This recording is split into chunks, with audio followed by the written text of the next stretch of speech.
ಊರಿನಲ್ಲಿ ಹುಟ್ಟಿ ನಾವು ರಾಜಕಾರಣಿಗಳಂದ್ರೆ ಸ್ವಲ್ಪ ಸ್ವಾರ್ಥ ಇರುತ್ತೆ. ಆದ್ರೆ ಶ್ರೀನಿವಾಸ್ ಅವರು ಯಾವುದೇ ಚುನಾವಣೆಯಲ್ಲಿ ಸ್ಪರ್ಧಿಸದೆ ಯಾವುದೇ ಒಂದು ಓಟನ್ನ ತೆಗೆದುಕೊಂಡೆ ಇವತ್ತು ತಮ್ಮ ನಿಸ್ವಾರ್ಥ ಸೇವೆಯಿಂದಾಗಿ ಇವತ್ತು ನರಸಿಂಹರಾಜಪುರ ಭಾಗದಲ್ಲಿ ಅವರು ಕೊಟ್ಟಂತ ಕೊಡುಗೆಗಳಿಗಾಗಿ ಅವರ ಹೆಸರನ್ನ ಕೆಲವರಿಗೆ ಅನ್ಸ್ಬೋದು ಯಾಕಪ್ಪ ಅವರ ಹೆಸರನ್ನ ಇಟ್ರು ಅಂತೇಳಿ.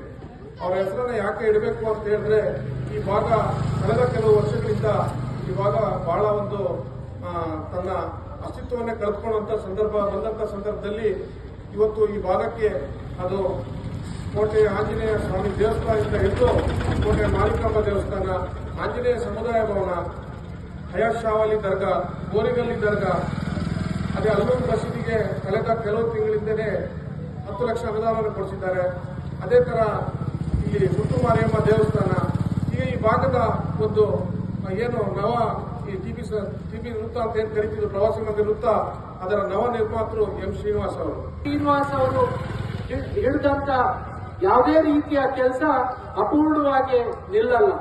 ಯಾಕೆ ಈ ಮಾತನ್ನು ಹೇಳ್ತೇನೆ ಅಂತ ಹೇಳಿದ್ರೆ ಅವರು ಅಷ್ಟು ಸ್ಪಷ್ಟವಾಗಿ ಈ ಕಾರ್ಯ ಇದೇ ರೀತಿಯಲ್ಲಿ ಆಗ್ಬೇಕು. ಒಂದು ಕಾರ್ಯ ಯೋಜನೆ ಯಾವುದೇ ಕೆಲಸ ಮಾಡಬೇಕು ಅಂತ ಹೇಳಿದ್ರೆ ಒಂದು ಕಲ್ಪನೆಯಲ್ಲಿ ಇರಬೇಕಾಗುತ್ತೆ, ಒಂದು ದೂರದೃಷ್ಟಿ ಇರಬೇಕಾಗುತ್ತೆ. ಈ ಕೆಲಸ ಇದೇ ರೀತಿ ಇರಬೇಕು ಅನ್ನುವಂತ ಕಲ್ಪನೆ ಇದ್ರೆ ಮಾತ್ರ ಈ ರೀತಿಯ ಒಂದು ಊರಿನ ಅಭಿವೃದ್ಧಿಯ ಜೊತೆಗೆ ಈ ಭಾಗದ ಬದುಕಿನ ಅಭಿವೃದ್ಧಿಗೆ ಚಿಂತನೆಗಳನ್ನ ಹೊಂದುವಂಥದ್ದು ಮಾತ್ರ ಸಾಧ್ಯ ಆಗುತ್ತೆ. ಹಾಗಾಗಿ ಯಾವತ್ತು ಎಂ ಶ್ರೀನಿವಾಸ್ ಅವರು ಹಿಡಿಯುವಂತ ಕೆಲಸ ಯಾವತ್ತೂ ಯಶಸ್ವಿ ಆಗುತ್ತೆ ಅಂತ ಹೇಳಿದ್ರೆ ಪ್ರತಿಯೊಬ್ರು ಸಾರ್ವಜನಿಕರು ಯಾವ ರೀತಿ ಪ್ರೀತಿಯಿಂದ ಬೆಂಬಲಿಸ್ತಾರೋ ಅಧಿಕಾರಿಗಳು ಸಹ ಇದೇ ರೀತಿಯ ಬೆಂಬಲವನ್ನು ವಹಿಸ್ತಾರೆ. ಅದೇ ರೀತಿಯಲ್ಲಿ ಮುಖ್ಯಮಂತ್ರಿಗಳು, ಉಪಮುಖ್ಯಮಂತ್ರಿಗಳು, ಸರ್ಕಾರಗಳು ಅವರ ಜೊತೆ ನಿಲ್ಲುತ್ತೆ ಅಂತ ಹೇಳಿದ್ರೆ ಶ್ರೀನಿವಾಸ್ ಅವರು ತಗೊಳ್ಳುವಂತ ನಿರ್ಧಾರದಿಂದ ಆ ಊರಿನ ಮತ್ತು ಜನರ ಅಭಿವೃದ್ಧಿ ಇದೆ ಎನ್ನುವಂತ ಒಂದು ಅವರ ಕಲ್ಪನೆಗೆ ಅವರು ಬೆಂಬಲವಾಗಿ ನಿಲ್ಲುವಂತದ್ದನ್ನ ಈ ಸಂದರ್ಭದಲ್ಲಿ ಹೇಳಕ್ ಇಷ್ಟಪಡ್ತೇನೆ. ಜೊತೆಗೆ ಬಹಳ ಮುಖ್ಯವಾಗಿ ಯಾವುದೇ ಕೆಲಸ ಇರಲಿ, ಯಾವುದೇ ಕಾರ್ಯಕ್ರಮ ಇರಲಿ, ಮಾನ್ಯ ಎಂ ಶ್ರೀನಿವಾಸ್ ಅವರು ತಗೊಳ್ಳುವಂತ ನಿರ್ಧಾರಗಳಿಂದ ಯಾವುದೇ ಸಂದರ್ಭದಲ್ಲೂ ನನಗೆ ಅಂತ ಹೇಳಿ ಮಾಡಿರುವಂತ ಒಂದೇ ಒಂದು ಕಾರ್ಯ ಇಲ್ಲ ಅನ್ನುವಂಥದ್ದನ್ನ ನಾನು ಅತ್ಯಂತ ಹೆಮ್ಮೆಯಿಂದ ಹೇಳಕ್ ಇಷ್ಟಪಡ್ತೇನೆ. ಈ ವಿಚಾರಗಳನ್ನ ಮಾತಾಡ್ತಾ ಹೋದ್ರೆ ಅನೇಕ ವಿಚಾರಗಳನ್ನ ಈ ಸಂದರ್ಭದಲ್ಲಿ ಪ್ರಸ್ತಾಪ ಮಾಡಬಹುದು.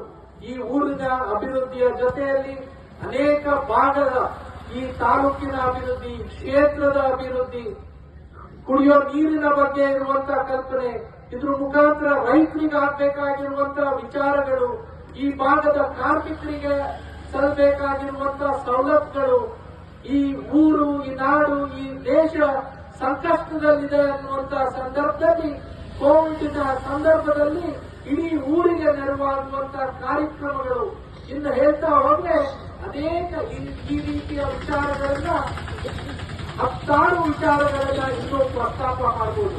ಜೊತೆಗೆ ಬಹಳ ಮುಖ್ಯವಾಗಿ ಈ ಭಾಗದ ಬದುಕು ಪ್ರತಿಯೊಬ್ಬ ಮನುಷ್ಯನಿಗೂ ತನ್ನ ಜೀವನದ ಜೊತೆ ಜೀವನ ಮಾಡೋದು ಮಾತ್ರ ಅಲ್ಲ, ಬದುಕುವಂತ ಆತ್ಮವಿಶ್ವಾಸ ಮೂಡಿಸುವಂತ ಕೆಲಸ ಮಾಡಬೇಕು.